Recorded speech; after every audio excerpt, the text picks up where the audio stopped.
This is Genesis chapter 27.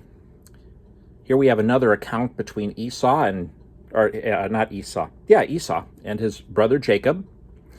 We saw a little bit of the conflict that those brothers began to have when we were in Genesis chapter 25 just a couple chapters ago, where Esau was tired and exhausted after a day out in the field, out hunting and whatnot, and he sold his birthright to Jacob. And things don't get better at this point as we read this chapter. This is a longer chapter. It's not as long as Genesis 24 that we read a few days ago, but it's one of the longer ones we've gone through so far. So here we go, Genesis chapter 27. When Isaac was old and his eyes were so weak that he could not see, he called his older son Esau and said to him, "My son." And he answered, "Here I am." He said, "Look, I am old and do not know the day of my death. So now take your hunting gear, your quiver and bow, and go out in the field to hunt some game for me. Then make me a delicious meal that I love, and bring it to me to eat so that I can bless you before I die." Now Rebekah was listening to what Isaac said to his son Esau. So while Esau went to the field to hunt some game to bring in, Rebekah said to her son Jacob, "Listen, I heard your father talking with your brother Esau. He said, 'Bring me some game and make a delicious meal for me to eat so that I can bless you in the Lord's presence before I die.' Now, my son, listen to me and do what I tell you. Go to the flock and bring me 2 choice young goats, and I will make them into a delicious meal for your father, the kind he loves. Then take it to your father to eat so that he may bless you before he dies." Jacob answered Rebekah his mother, "Look, my brother Esau is a hairy man, but I am a man with smooth skin. Suppose my father touches me. Then I will be revealed to him as a deceiver and bring a curse rather than a blessing on myself." His mother said to him, "Your curse be on me, my son. Just obey me and go get them for me." So he went and got the goats and brought them to his mother, and his mother made the delicious food his father loved. Then Rebekah took the best clothes of her older son Esau, which were in the house, and had her younger son Jacob wear them. She put the skins of the young goats on his hands and the smooth part of his neck. Then she handed the delicious food and the bread she had made to her son Jacob. When he came to his father, he said, "My father." And he answered, "Here I am. Who are you, my son?" Jacob replied to his father, "I am Esau, your firstborn.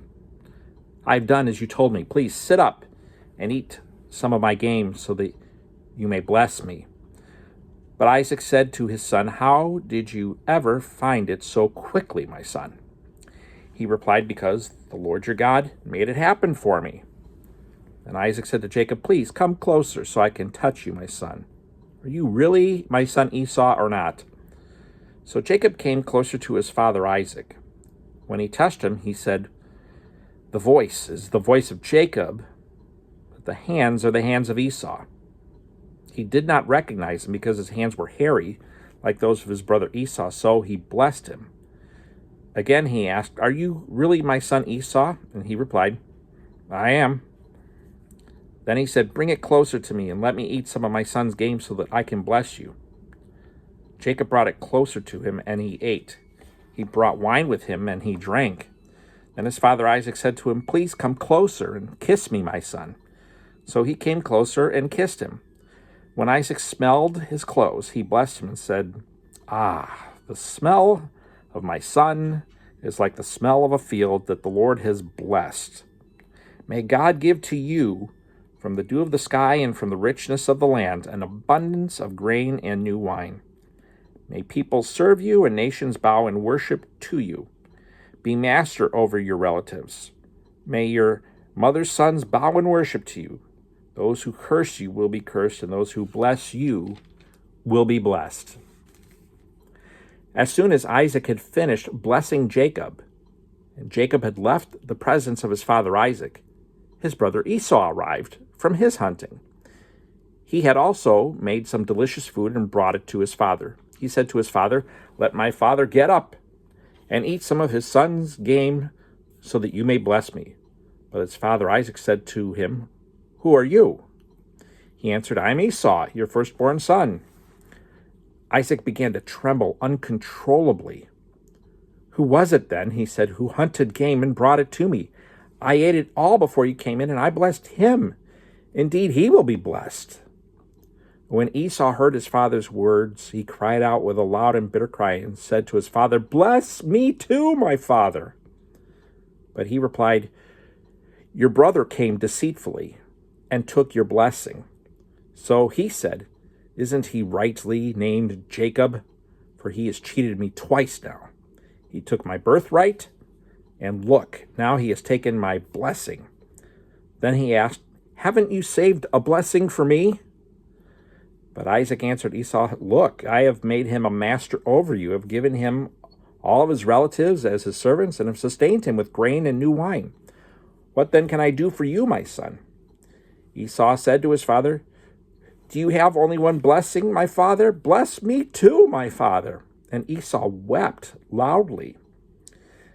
His father Isaac answered him, Look, your dwelling will be away from the richness of the land, away from the dew of the sky above. You will live by your sword, and you will serve your brother, but when you rebel, you will break his yoke from your neck. Esau held a grudge against Jacob because of the blessing his father had given him. And Esau determined in his heart, The days of mourning for my father are approaching. Then I will kill my brother Jacob.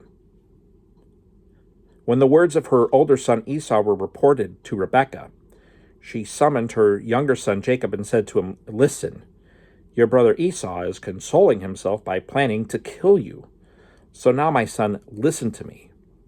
Flee at once to my brother Laban in Haran, and stay there with him for a few days until your brother's anger subsides, until your brother's rage turns away from you, and he forgets what you have done to him. Then I will send for you and bring you back from there. Why should I lose you both in one day? So Rebekah said to Isaac, I'm sick of my life because of these Hethite girls. If Jacob marries someone from around here like these Hethite girls, what good is my life?